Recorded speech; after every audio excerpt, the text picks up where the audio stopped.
For 3 weeks, the ice had not moved. It stretched out in a flawless sheet of white and blue, a frozen plain so stable that even the wind seemed reluctant to disturb it.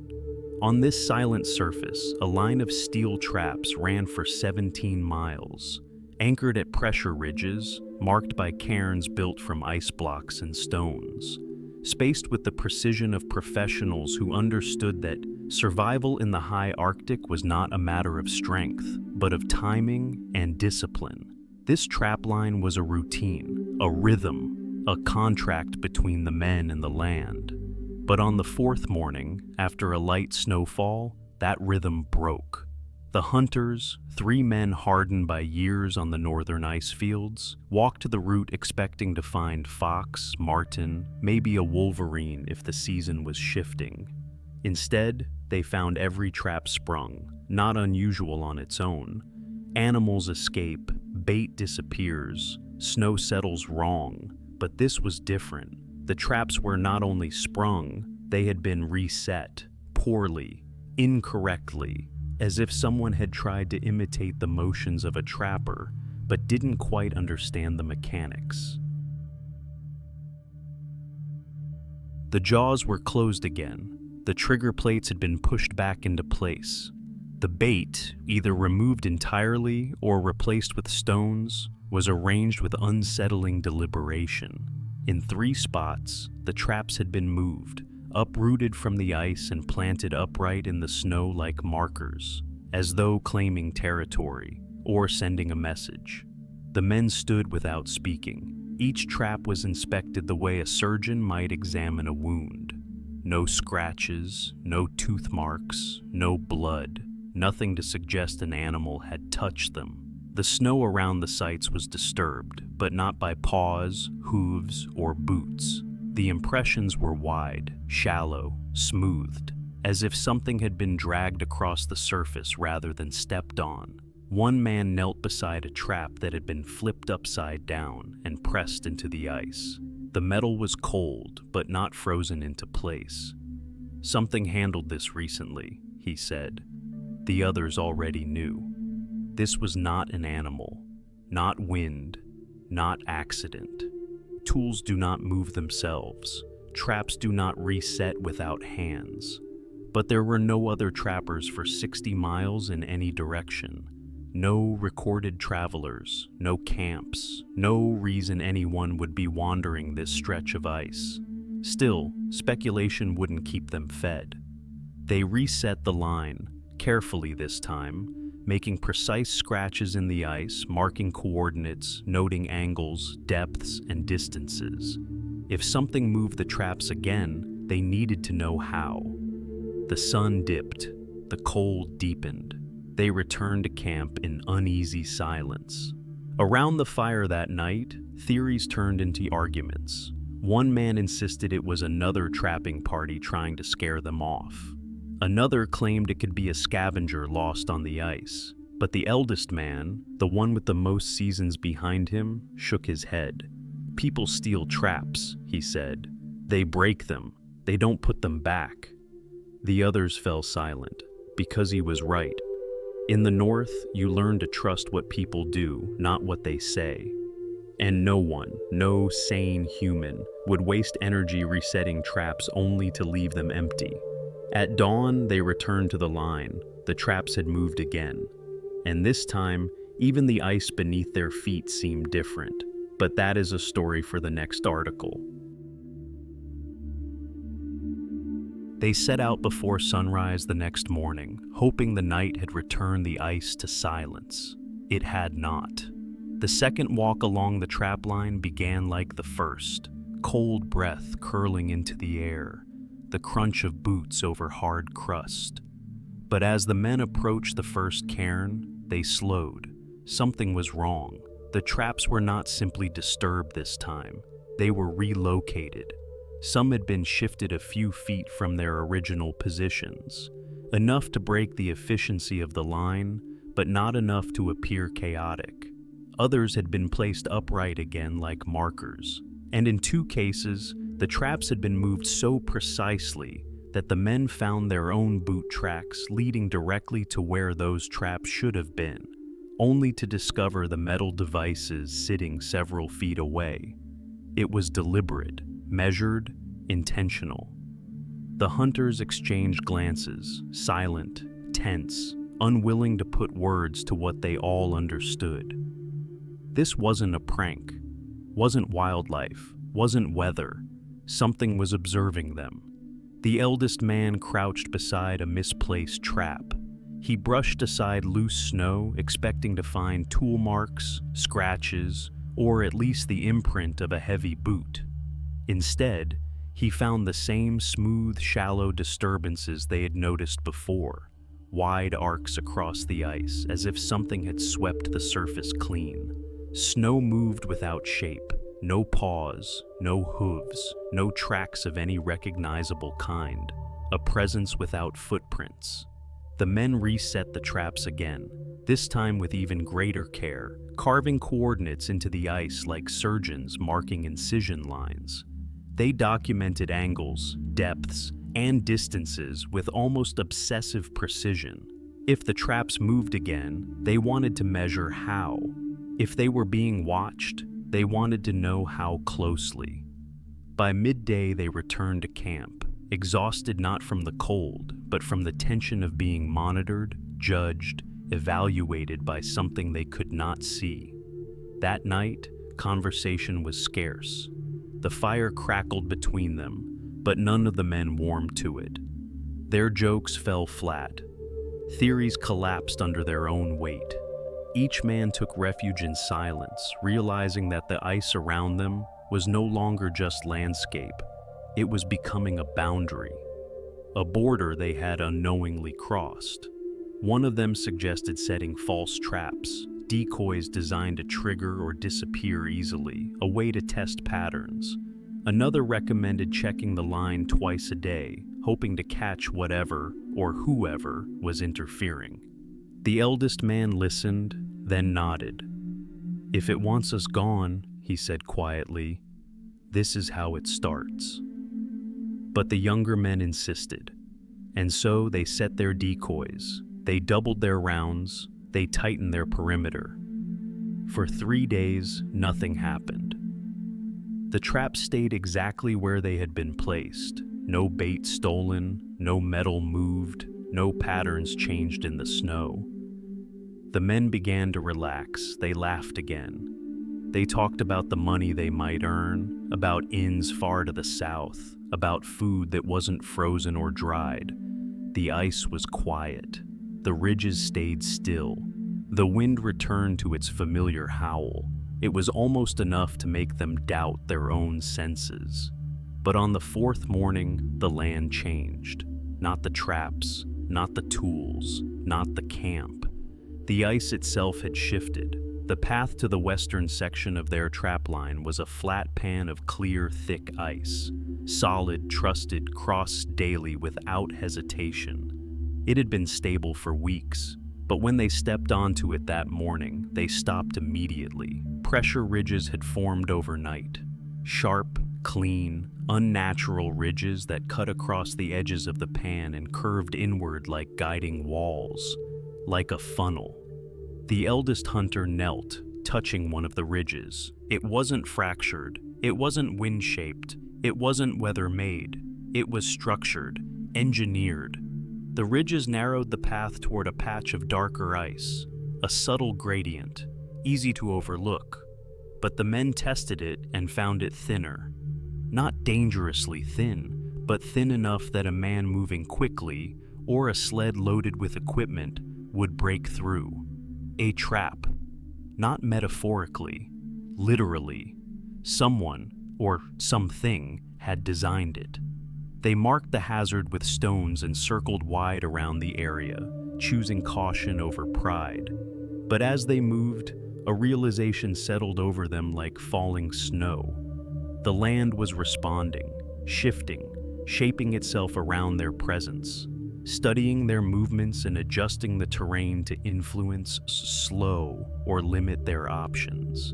And the worst part was this: it wasn't random, not anymore, not ever.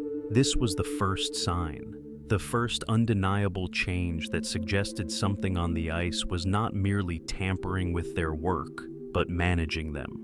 Far ahead on the ridges, a shadow moved. Just for a moment, none of the men spoke, because things that observed without leaving tracks, things that understood terrain, things that waited, did not do so without purpose. This was only the beginning. For 3 days, the ice had been silent. The trap stayed still. The ridges did not shift. The bait remained untouched.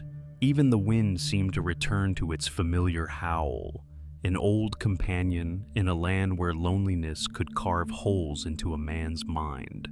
The hunters allowed themselves to breathe again. They joked. They planned. They imagined the warmth waiting far to the south. But beneath the surface of their laughter was a tension, a thin, brittle layer of doubt, no thicker than the crust of ice over a hidden crevasse. That doubt shattered on the fourth night.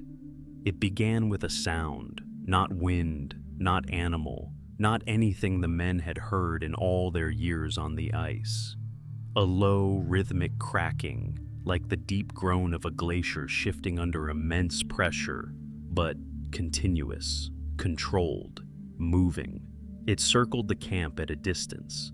At first, the men froze, listening. The sound slid along the edges of the darkness, traveling around them like something alive, something with intent. It didn't echo. It pulsed. Crack, crack, crack. One of the men grabbed a torch and stepped outside the tent, his breath fogging the air. He walked toward the sound, the flame flickering wildly against the hard night. The moment he moved in its direction, the cracking stopped.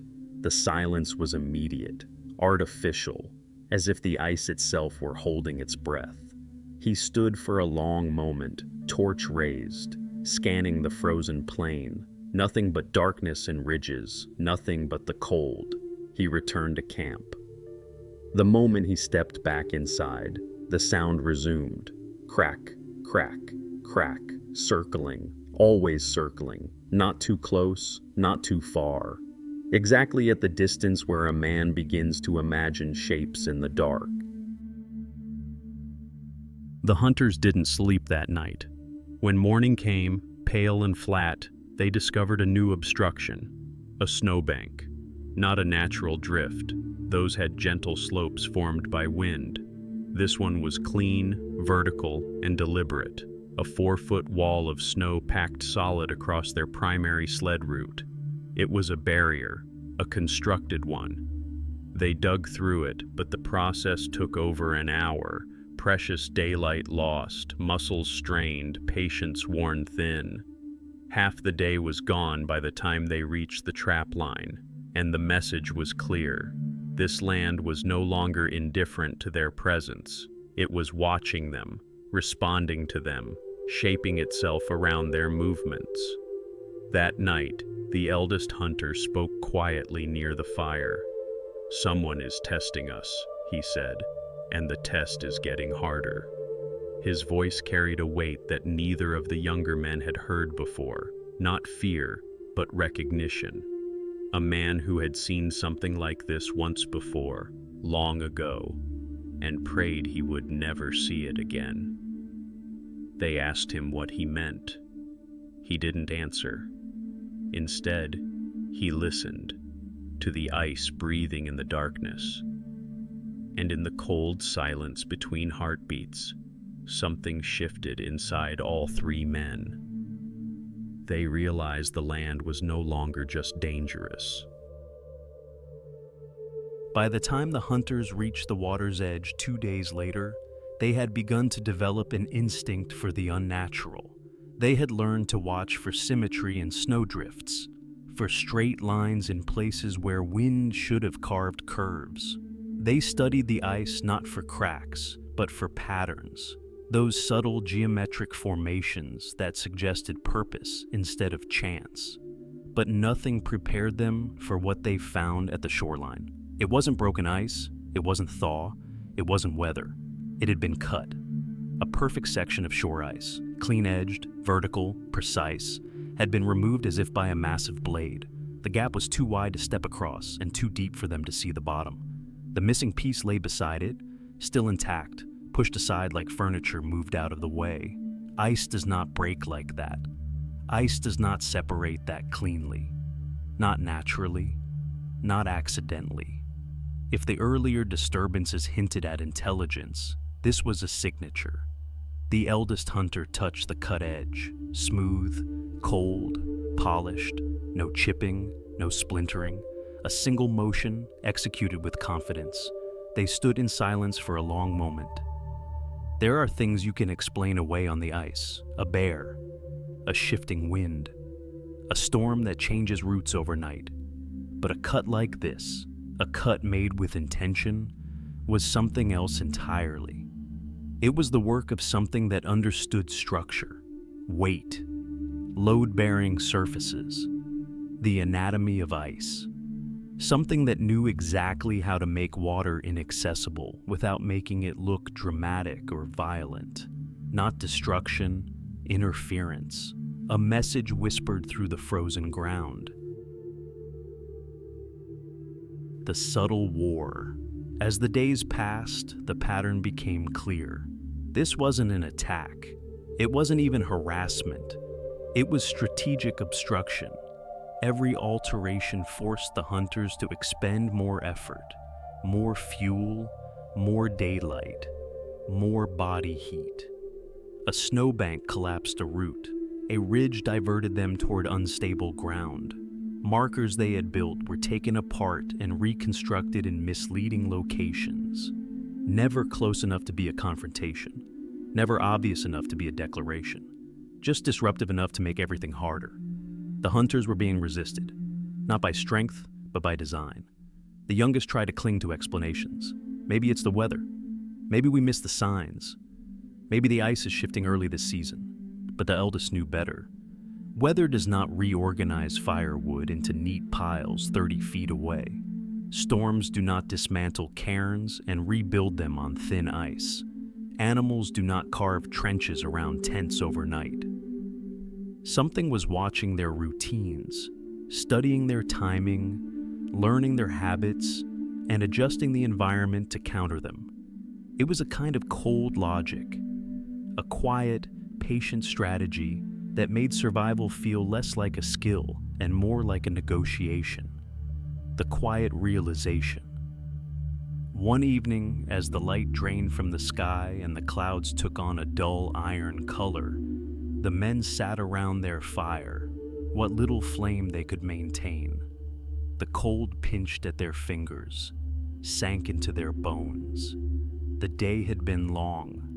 Everything had been harder than it should have been. Their roots had doubled in length. Their fuel was dwindling.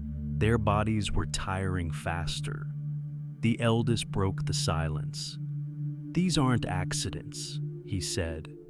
The younger men didn't respond, not because they disagreed, but because they no longer had the energy to pretend. The ice was no longer neutral terrain.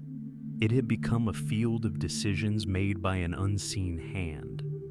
A hand that preferred distance, a hand that guided without touching, a hand that tolerated their presence, but not eagerly. Still, they stayed, because pride is a powerful anchor, and because the land had not yet escalated beyond testing.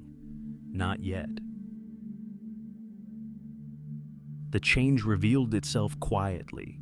No traps had been moved, no tools had vanished. No new ridges had appeared overnight. On the surface, the land seemed calm again. But anyone who has lived long enough on the ice knows that silence is rarely peace. It is usually the breath a predator takes before shifting its weight, the stillness before a fracture. The hunters felt that stillness. They sensed the pause. The following morning proved them right. The ice begins to guide them. The path to the western traps, once a flat, trustworthy pan of ice, had transformed. Overnight, the surface developed structured ridges, curving inward from both sides with precise intention. They were not natural pressure formations. They formed a corridor, a funnel, guiding movement toward a single point, toward darker ice. The eldest man recognized it immediately. It was not the product of nature, but of strategy. Someone, or something, had shaped the terrain as a shepherd shapes a path for livestock. A subtle push, a quiet redirection, a choice disguised as chance.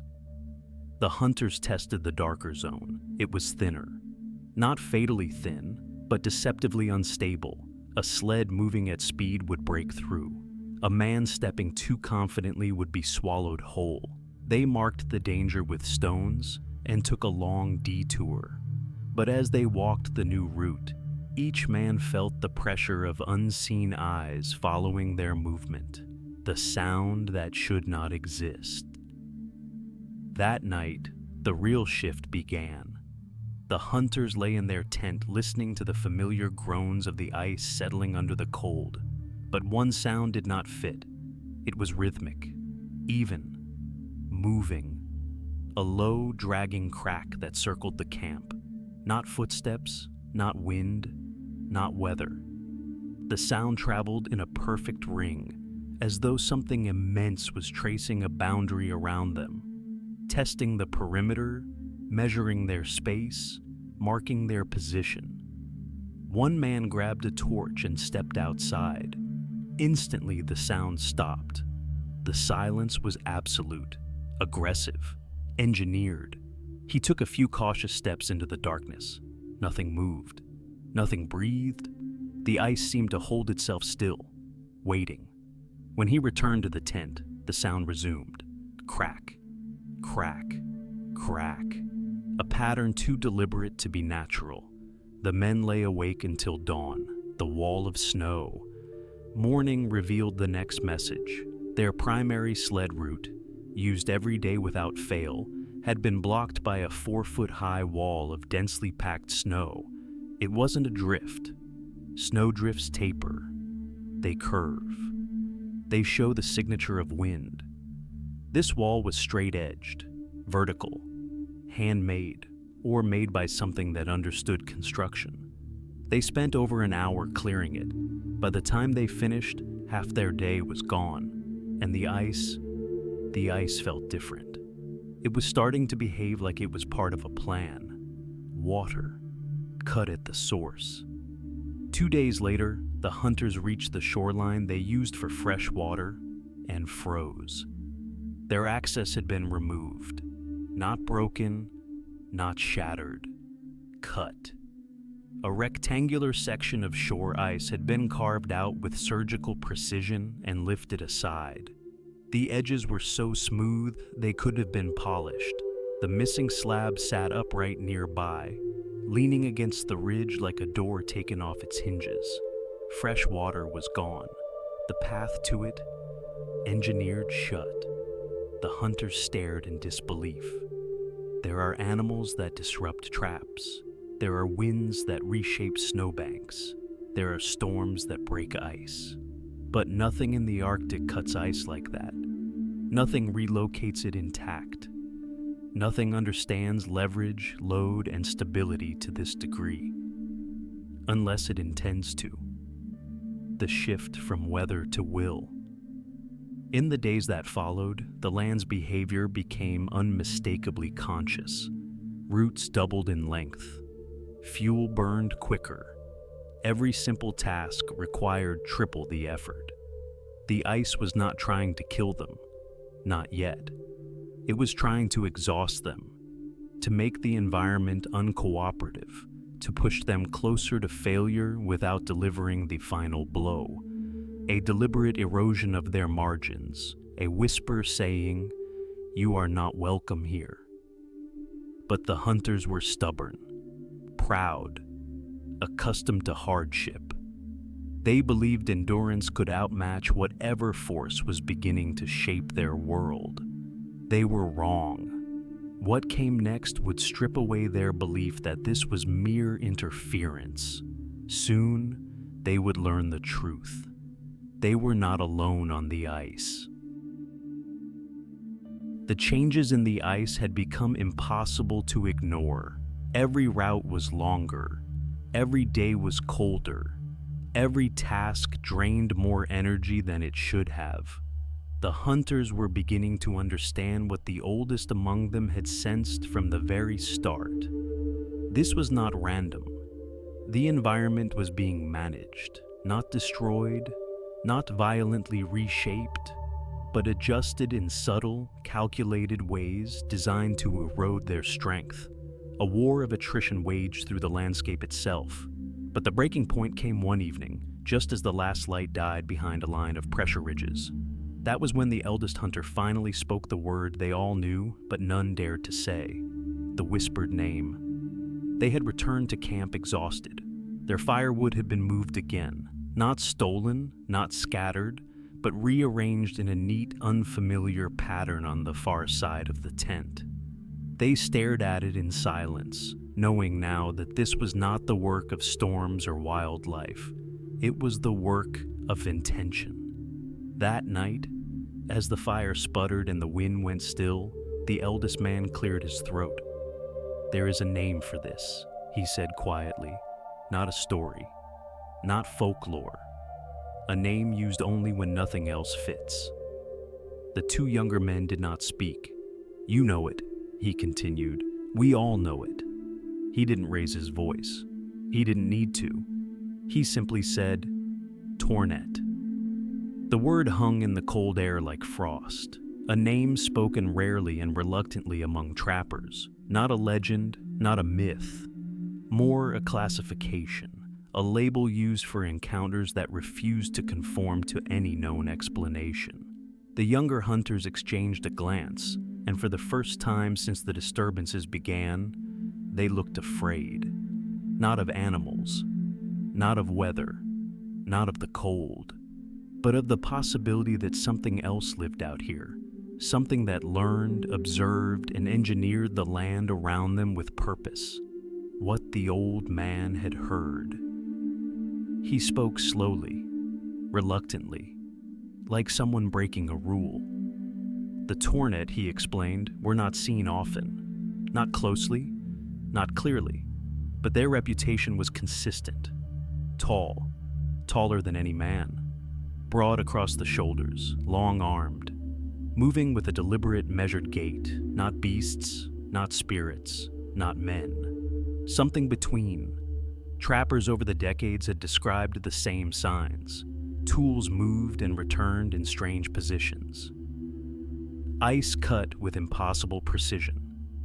Roots blocked overnight, structures altered without sound.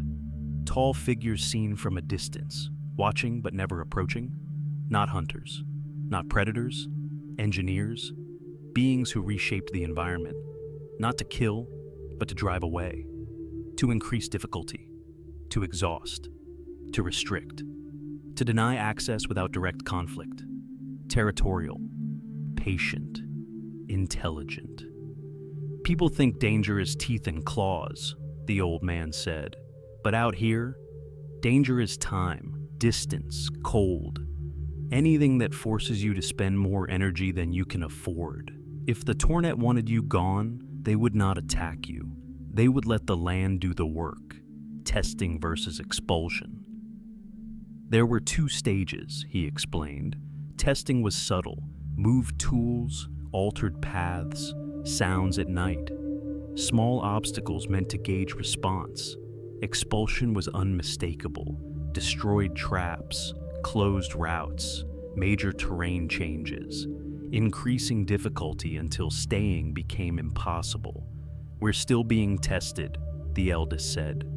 The younger men didn't look relieved, because testing meant only one thing: expulsion could come next. And expulsion, according to every trapper who had ever used the word Tornet, was not something you survived easily.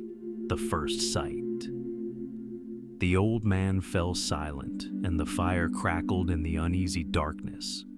They would not have long to wait before the land offered its reply, because the very next day, on a ridge overlooking a frozen channel, one of the hunters lifted his head and saw a figure watching them.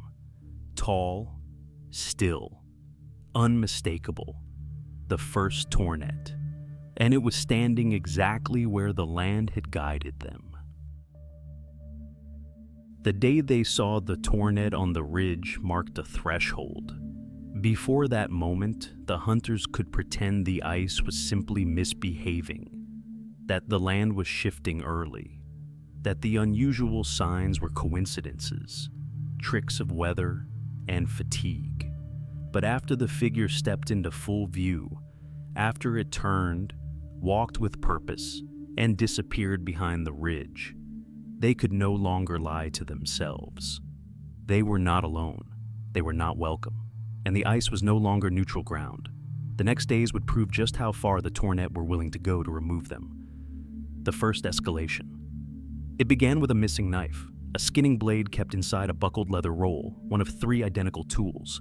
When the hunters woke, the roll was intact, undisturbed, except for the empty slot. They searched the tent, the sleds, the snow outside. Nothing. Until they found it. The blade stood upright in the ice 20 feet from camp. Perfectly vertical. Handle clean, not thrown, placed. The message was unmistakable. We can enter your space. We can take what we want. We can return it without you noticing. That afternoon, the firewood was moved again, but not simply relocated. This time, it was disassembled and laid out in a perfect straight line. 30 pieces of wood arranged with the precision of survey markers, forming an arrow leading toward the pressure ridges, the ridges where they had seen the Tornet. The air felt tighter that evening, as if the ice itself were closing in, the collapse of the trap line. When they reached the line the next morning, every trap had been destroyed. Not moved, not reset, not subtly disabled. Ruined. Trigger plates bent, chains snapped, anchors torn from the ice. 2 traps were missing entirely, later found stacked neatly, as if staged for transport. The testing was over. This was the first act of expulsion. The hunters didn't reset the line. There was no point.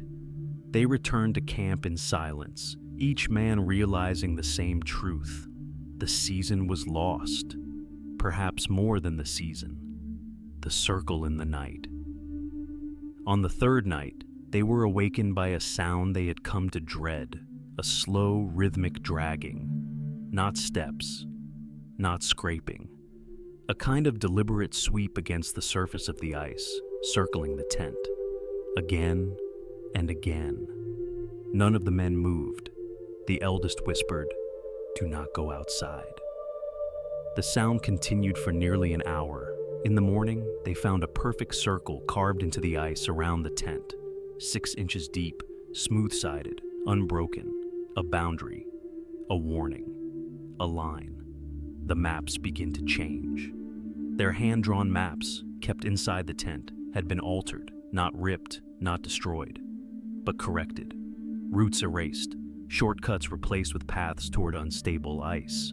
New notations added in a handwriting not their own. Someone wanted them disoriented. Someone wanted them to doubt their own knowledge of the land. Worse still, cairns they had built days earlier were moved, sometimes hundreds of feet. In one case, a cairn originally placed on solid ground reappeared on dangerously thin ice, as if intended to lure them forward.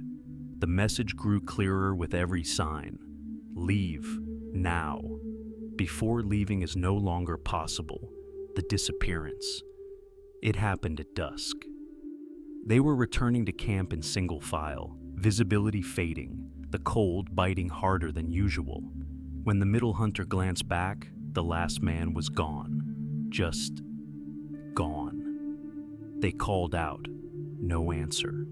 They traced their own boot prints back through the snow.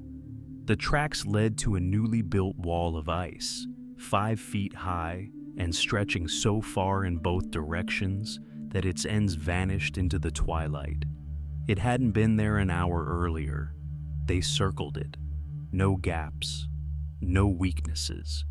And from the far side came a single heavy impact, a dull thud, then silence. The youngest wanted to climb over. The eldest held him back. "If you go over," he said, You won't come back." They returned to camp. At dawn, the wall was gone. The hunter was not. His tracks ended where the wall had been. Beyond that point, the ice was smooth, untouched, unbroken, as if he had stepped out of existence. The final closure.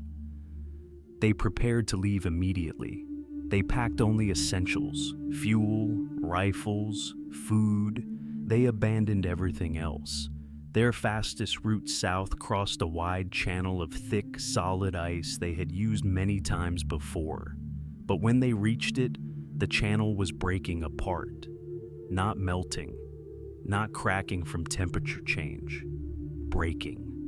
Large slabs split into geometric shapes, clean angles, sharp edges, rotating slowly away from each other, dismantling the crossing piece by piece. On the far shore, 3 tall figures stood watching, still, silent, evenly spaced. The Tornet. The eldest held down the barrel of the youngest hunter's rifle. "They're not threatening us," he whispered. "They're informing us. This route is closed. You cannot pass. The escape route they didn't want." With no safe passage south, they turned north, then east, then south again, following a long, brutal coastal route that would take 2 weeks. The only path the Tornet had not sealed.